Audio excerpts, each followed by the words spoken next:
बृहस्पतिवार व्रत कथा बहुत समय पहले की बात है। उत्तर भारत के एक छोटे से गांव में एक साधारण किसान रहता था। उसका नाम हरिदत्त था। खेती ही उसका जीवन था, परंतु परिश्रम के बाद भी उसके घर में हमेशा अभाव बना रहता था। कभी फसल खराब हो जाती, कभी मौसम धोखा दे देता, कभी साहूकार का कर्ज बढ़ जाता। हरिदत्त की पत्नी लक्ष्मी देवी अत्यंत धार्मिक और धैर्यशील स्त्री थी। वह ईश्वर पर अटूट विश्वास रखती थी। घर में चाहे जितनी कमी हो, वो कभी धर्म और सत्य का मार्ग नहीं छोड़ती थी। हर गुरुवार को वो पीले वस्त्र पहनती, भगवान बृहस्पति का स्मरण करती और बिना किसी दिखावे के व्रत रखती थी। लक्ष्मी देवी का व्रत केवल उपवास नहीं था, बल्कि आचरण का व्रत था। वो गुरुवार को किसी से कटु वचन नहीं बोलती, किसी को खाली हाथ नहीं लौटाती और जितना बन पड़ता किसी न किसी जरूरतमंद को भोजन अवश्य कराती। कई बार घर में केवल एक ही रोटी बचती, तब भी वो पहले किसी भूखे को देती और स्वयं जल पीकर संतोष कर लेती। हरिदत्त शुरू में इस सब को व्यर्थ समझता था। उसे लगता था कि जब घर में खाने को नहीं, तब व्रत पूजा से क्या लाभ। पर लक्ष्मी देवी शांत भाव से कहती कि धैर्य रखो, धर्म कभी खाली नहीं जाता। गांव में ही एक सेठ रहता था जो अत्यंत धनी था। उसके पास धन, पशु, भूमि सब कुछ था, पर स्वभाव में कठोरता थी। वो किसी की सहायता नहीं करता था और गरीबों को तुच्छ समझता था। एक गुरुवार को जब लक्ष्मी देवी व्रत करके भगवान बृहस्पति का ध्यान कर रही थी, तभी सेठ का एक नौकर उसके घर आया और सूखा चारा मांगने लगा। लक्ष्मी देवी ने बिना देर किए अपने घर का थोड़ा सा अनाज निकालकर उसे दे दिया। हरिदत्त ने रोका भी, पर लक्ष्मी देवी ने कहा कि गुरुवार के दिन दिया गया दान कभी व्यर्थ नहीं जाता। उसी रात हरिदत्त ने एक विचित्र स्वप्न देखा। स्वप्न में उसने एक तेजस्वी वृद्ध को पीले वस्त्रों में देखा, जिनके मुख पर अद्भुत शांति थी। उन्होंने कहा, तुम्हारी पत्नी का व्रत और उसका त्याग मुझे प्रिय है। धैर्य रखो, समय बदलेगा। हरिदत्त की नींद खुल गई। उसने यह बात किसी को नहीं बताई, पर उसके मन में पहली बार विश्वास का बीज अंकुरित हुआ। कुछ ही दिनों बाद गांव में भयंकर सूखा पड़ा। चारों ओर हाहाकार मच गया। बड़े बड़े किसान भी टूटने लगे। सेठ का घमंड भी डगमगाने लगा, क्योंकि उसके गोदामों में रखा अनाज सड़ने लगा और पशु मरने लगे।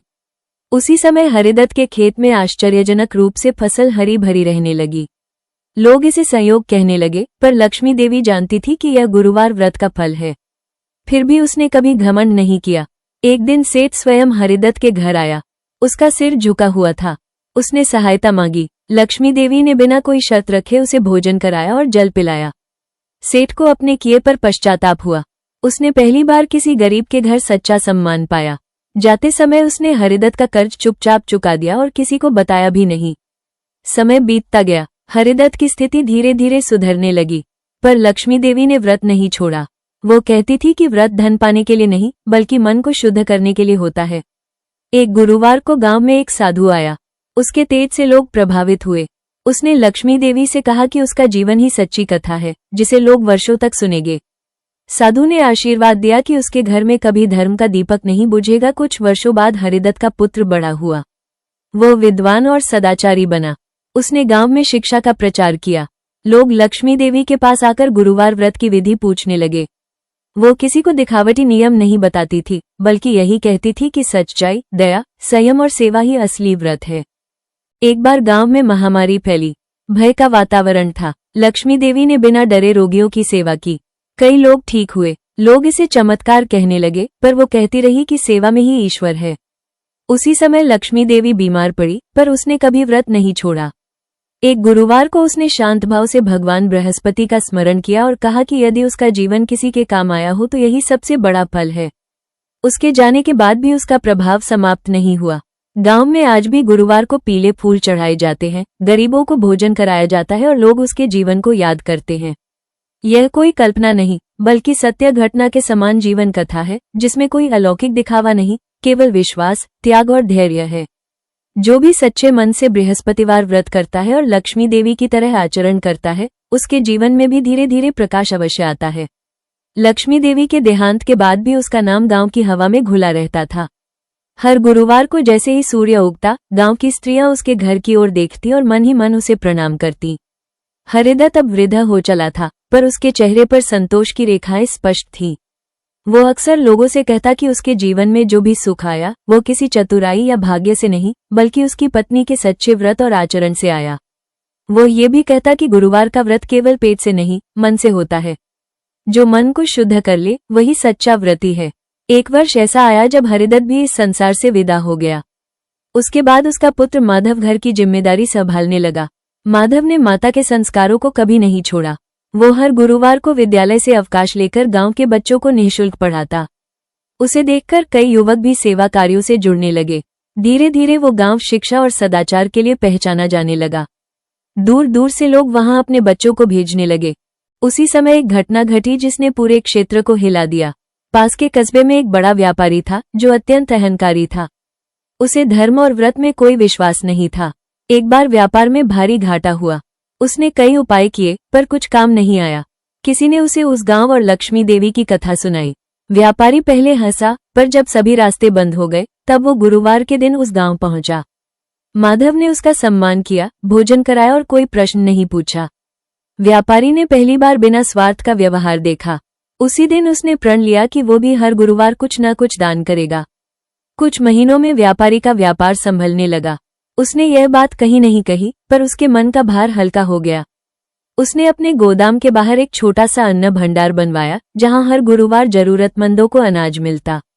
लोग इसे चमत्कार कहने लगे, पर वास्तव में यह मन परिवर्तन का फल था। समय के साथ लक्ष्मी देवी की कथा आसपास के गांवों में फैल गई। कुछ लोग इसे साधारण स्त्री की कहानी कहते, तो कुछ इसे ईश्वर की कृपा का उदाहरण मानते। पर जो भी सच्चे मन से इस कथा को सुनता, उसके जीवन में कोई न कोई परिवर्तन अवश्य आता। कई स्त्रियां गुरुवार व्रत को दिखावे से नहीं, बल्कि सेवा और संयम से करने लगी। घरों में कलह कम होने लगी, आपसी विश्वास बढ़ने लगा। एक बार भयंकर अकाल पड़ा। पूरा क्षेत्र संकट में था। सरकारी सहायता आने में समय लग रहा था। माधव ने मां की सीख को याद किया। उसने गांव के लोगों को इकट्ठा किया और कहा कि जो भी है मिल बांटकर चलेंगे। हर गुरुवार को सामूहिक रूप से भोजन बनाया जाने लगा। किसी ने भूखे पेट नहीं सोया। यह एक कठिन परीक्षा थी, पर गांव ने धैर्य नहीं छोड़ा। कुछ ही समय में हालात सुधर गए। लोग कहते थे कि यह बृहस्पति देव की कृपा थी, पर वास्तव में यह एकता और त्याग का परिणाम था। एक दिन एक वृद्ध ब्राह्मण गांव आया। उसने कहा कि उसने वर्षों पहले लक्ष्मी देवी को देखा था और उसकी कथा सुनी थी। उसने बताया कि सच्चा व्रत वही है जो जीवन को सरल और मन को विशाल बना दे। उसने ये भी कहा कि जो कथा पीढ़ी दर पीढ़ी लोगों को सही मार्ग दिखाए, वही सच्ची घटना पर आधारित कथा कहलाती है। धीरे धीरे माधव भी वृद्ध हुआ। उसने अपने बच्चों को वही संस्कार दिए।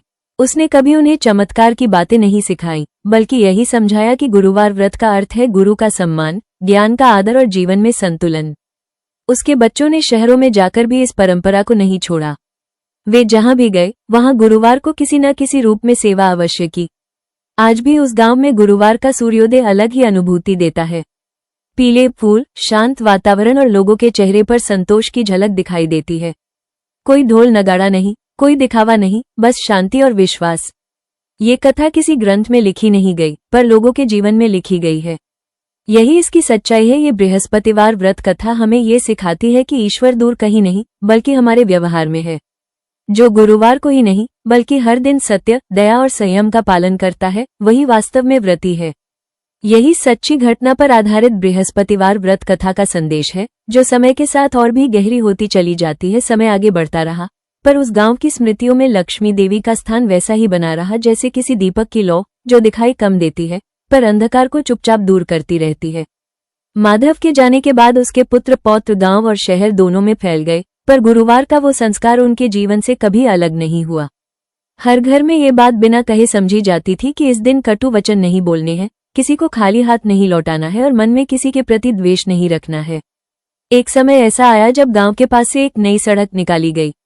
बाहर की दुनिया का प्रभाव बढ़ने लगा। कुछ लोगों को लगने लगा कि पुराने व्रत कथा अब समय के साथ अप्रासंगिक हो गए हैं। नई पीढ़ी के कुछ युवक गुरुवार व्रत को केवल स्त्रियों की परंपरा कहकर हंसने लगे। पर उसी दौर में एक घटना घटी जिसने सबकी सोच बदल दी। गांव का एक होनहार युवक, जो पढ़ाई में तेज था, गलत संगत में पड़ गया। वो माता पिता की बात नहीं मानता था। एक दिन उसने घर छोड़ दिया। उसकी माँ हर गुरुवार लक्ष्मी देवी को याद करके चुपचाप दीप जलाती और बेटे की कुशलता की कामना करती। कई महीनों बाद वो युवक अत्यंत दयनीय अवस्था में लौटा। उसकी आंखों में पछतावा था। उसने बताया कि जब वो सबसे कठिन समय में था, तब एक अजनबी वृद्ध ने उसे सहारा दिया, भोजन कराया और केवल इतना कहा कि गुरुवार को कभी किसी की प्रार्थना व्यर्थ नहीं जाती। ये सुनकर मां की आंखों से आंसू बह निकले। वो जान गई कि यह वही विश्वास है जो पीढ़ियों से चलता आ रहा है। उस युवक का जीवन बदल गया। वो गांव में रहकर सेवा करने लगा। जिसने व्रत को व्यर्थ समझा था, वही अब उसका सम्मान करने लगा। उसी समय एक और सच्ची घटना ने सबका ध्यान खींचा। पास के गांव में भयंकर पारिवारिक विवाद चल रहा था। भाई भाई में वर्षों से बोलचाल बंद थी। किसी ने उन्हें बृहस्पतिवार व्रत कथा सुनाई और कहा कि एक गुरुवार को बिना किसी शर्त के साथ बैठकर भोजन कर लो। उन्होंने पहले अनिच्छा दिखाई, पर अंततः मान गए। उस दिन न कोई आरोप लगा, न कोई पुरानी बात दोहराई गई। केवल मौन और साझा भोजन था। वर्षों का वैर उसी दिन पिघल गया। यह कोई चमत्कार नहीं था, बल्कि अहंकार छोड़ने का परिणाम था। धीरे धीरे ये समझ बनने लगी कि बृहस्पतिवार व्रत किसी देवता को प्रसन्न करने का सौदा नहीं, बल्कि स्वयं को सुधारने की प्रक्रिया है। लोग गुरुवार को अपने जीवन का लेखा जोखा करने लगे। किससे कटुता है, किसका कर्ज है, किसका दुख अनदेखा किया गया, इन सब पर विचार होने लगा। इससे गांव में एक अलग ही शांति फैल गई।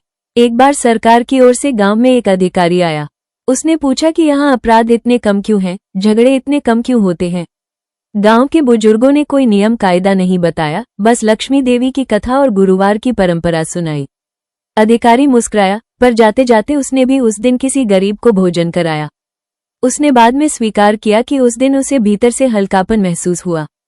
समय के साथ लक्ष्मी देवी की कथा केवल एक परिवार या गांव तक सीमित नहीं रही। विवाह के अवसर पर, गृह प्रवेश पर, संकट के समय लोग इसे स्मरण करने लगे। ये कथा उन्हें ये याद दिलाती थी कि जीवन की कठिनाइयां स्थायी नहीं होती, पर हमारे कर्म स्थायी प्रभाव छोड़ते हैं। जो गुरुवार को ही नहीं, हर दिन धर्म का पालन करता है, वही सच्चा व्रती है। आज भी उस क्षेत्र में कई लोग यह मानते हैं कि यदि जीवन में बार बार बाधाएं आ रही हों, तो गुरुवार के दिन अपने व्यवहार को देखो। कहीं अहंकार, क्रोध या लोभ तो रास्ता नहीं रोक रहा। लक्ष्मी देवी की कथा किसी ग्रंथ में लिखी नहीं, पर असंख्य जीवनों में अंकित है। यही कारण है कि इसे सच्ची घटना पर आधारित कथा कहा जाता है। ये कथा अब भी समाप्त नहीं हुई है, क्योंकि जब तक कोई स्त्री या पुरुष गुरुवार को सत्य और सेवा का संकल्प लेता रहेगा, तब तक ये कथा चलती रहेगी। यही बृहस्पतिवार व्रत का वास्तविक फल है। धन नहीं, बल्कि शांति, चमत्कार नहीं, बल्कि परिवर्तन। गांव की यह परंपरा समय के साथ और गहरी होती चली गई। नई पीढ़ी भले ही पढ़ लिखकर दूर दराज के शहरों में बसने लगी, पर गुरुवार का भाव उनके भीतर जीवित रहा। कोई किसी को बताता नहीं था, पर बहुत से लोग गुरुवार के दिन अपने अपने ढंग से कुछ न कुछ अच्छा करने का प्रयास अवश्य करते थे। कोई किसी बूढ़े के पांव दबा देता, कोई किसी भूखे को भोजन करा देता, कोई अपने मन में भरे क्रोध को छोड़ देने का निश्चय कर लेता। यही वो अदृश्य धागा था जो लक्ष्मी देवी की कथा को वर्तमान से जोड़ता था। एक बार गांव में एक बहुत बड़ा संकट आया। पास की नदी में अचानक बाढ़ आ गई। खेत बह गए, घरों में पानी घुस गया। लोग घबरा गए। उस समय गांव का एक बुजुर्ग बोला कि घबराने से कुछ नहीं होगा, मिलकर काम करना होगा। सहयोग से वो दिन गुरुवार का ही था। लोगों ने पहले सुरक्षित स्थानों पर बच्चों और वृद्धों को पहुंचाया, फिर एक दूसरे के घरों से सामान निकालने लगे। किसी ने यह नहीं देखा कि उसका अपना क्या डूब रहा है, सबने केवल इतना देखा कि सामने वाला सुरक्षित रहे। कई दिनों तक हालात कठिन रहे, पर किसी ने भूख से दम नहीं तोड़ा। बाद में जब पानी उतरा, तो लोग कहते थे कि बाढ़ ने बहुत कुछ छीन लिया, पर गांव की आत्मा और मजबूत कर दी। उसी बाढ़ के बाद एक युवक, जो पहले गांव छोड़कर शहर में नौकरी करता था, वापस लौटा। उसने देखा कि जिनके पास कुछ भी नहीं बचा, उनके चेहरे पर भी धैर्य है। उसने अपने जीवन की भागदौड़ को याद किया और समझा कि केवल धन ही सब कुछ नहीं होता। उसने वहीं रहकर एक छोटा सा काम शुरू किया, जिससे गांव के कई लोगों को रोजगार मिला। वो अक्सर कहता था कि गुरुवार की उस आपदा ने उसे जीवन का सही अर्थ सिखाया। एक और सच्ची घटना धीरे धीरे लोगों के बीच प्रसिद्ध हुई। गांव की एक विधवा स्त्री, जिसके पास न धन था न सहारा, हर गुरुवार चुपचाप मंदिर के बाहर बैठकर आने जाने वालों के जूते ठीक कर देती थी। कोई पूछता तो कहती कि यही उसका व्रत है। वर्षों बाद वही स्त्री गांव के बच्चों के लिए आश्रय बन गई। उसने अनाथ बच्चों को अपने घर में जगह दी। लोग आश्चर्य करते कि इतनी शक्ति उसमें कहां से आई। वो मुस्कुरा कर कहती कि गुरुवार ने उसे सहना और देना सिखाया है। समय के साथ ये भी देखा गया कि जो लोग केवल दिखावे के लिए व्रत करते थे, उन्हें वो संतोष नहीं मिलता था जो सेवा करने वालों को मिलता था। धीरे धीरे लोगों की सोच बदली। गुरुवार को पीले कपड़े पहनना जरूरी नहीं रहा, जरूरी यह हो गया कि मन साफ रहे, किसी का अपमान न हो, किसी का हक न मारा जाए। यही लक्ष्मी देवी की सच्ची शिक्षा थी। एक बार गांव में एक बहुत पढ़ा लिखा व्यक्ति आया, जो धर्म को केवल अंधविश्वास मानता था। उसने लोगों से बहस की और कहा कि व्रत से कुछ नहीं होता। गांव के लोगों ने उससे झगड़ा नहीं किया, बस इतना कहा कि एक गुरुवार हमारे साथ बिताकर देख लो। उस दिन उसने देखा कि कैसे लोग बिना किसी स्वार्थ के एक दूसरे की मदद करते हैं। जाते जाते उसने स्वीकार किया कि वो देवताओं पर विश्वास करे या न करे, पर इस परंपरा ने इंसानों को बेहतर बनाया है। वर्षों बीतते गए। लक्ष्मी देवी का घर अब एक साधारण सा स्मृति स्थान बन गया था। वहां कोई भव्य मंदिर नहीं था, केवल एक दिया और कुछ पीले फूल। लोग वहां जाकर अपनी समस्या नहीं कहते थे, बल्कि अपने भीतर झांकते थे।